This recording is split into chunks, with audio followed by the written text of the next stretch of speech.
Punya visi yang jauh ke depan dan mempersiapkan segala kemungkinan sejak dini memang sangatlah baik.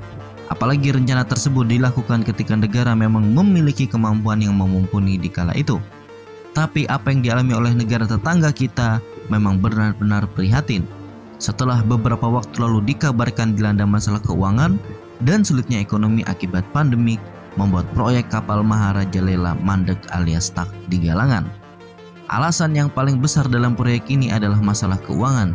Boustead Naval Shipyard sebagai kontraktor mengatakan bahwa uang yang sudah diberikan oleh pemerintah terpaksa digunakan untuk melunasi kredit macet pihak lain.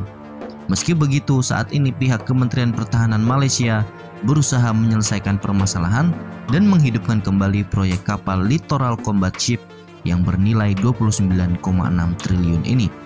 Sebelumnya, Malaysia menargetkan kapal perdana dapat beroperasi aktif di Tentara Laut Diraja Malaysia di tahun 2021. Namun sampai saat ini, tidak satupun kapal ada yang jadi. Padahal negara sudah mengeluarkan uang sampai detik ini sebesar 19,7 triliun rupiah. Proyek besar kapal yang digarap Malaysia di dalam negeri ini memang bukanlah proyek yang kecil. Bisa dibayangkan bagaimana BNS selaku kontraktor menggarap 6 unit kapal sekaligus dalam satu waktu, di mana prosesnya kapal pertama saat ini sudah sampai 60%, kapal kedua dan ketiga di angka 43%, kapal keempat 36%, dan kapal kelima 20%, sedangkan kapal 6 belum dibuat. Inilah ambisi besar Malaysia yang sedari dulu ingin memperkuat angkatan lautnya, namun sayang ambisi ini mendapatkan kendala yang tidak terduga.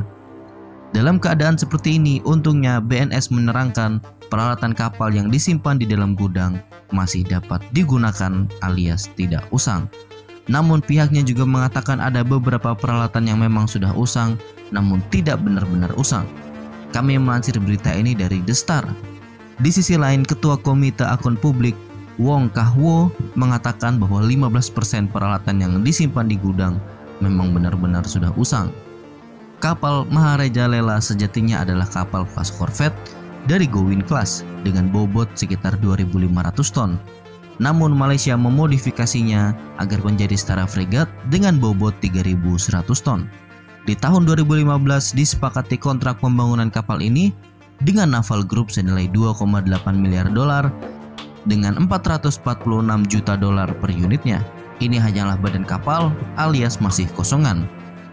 Ya memang sih, isu korupsi memang nggak bisa diremehkan, terlebih kalau korupsinya di lingkungan pemangku kebijakan yang berhubungan dengan pertahanan, karena efek dominonya akan sangat besar terhadap kekuatan militer negara.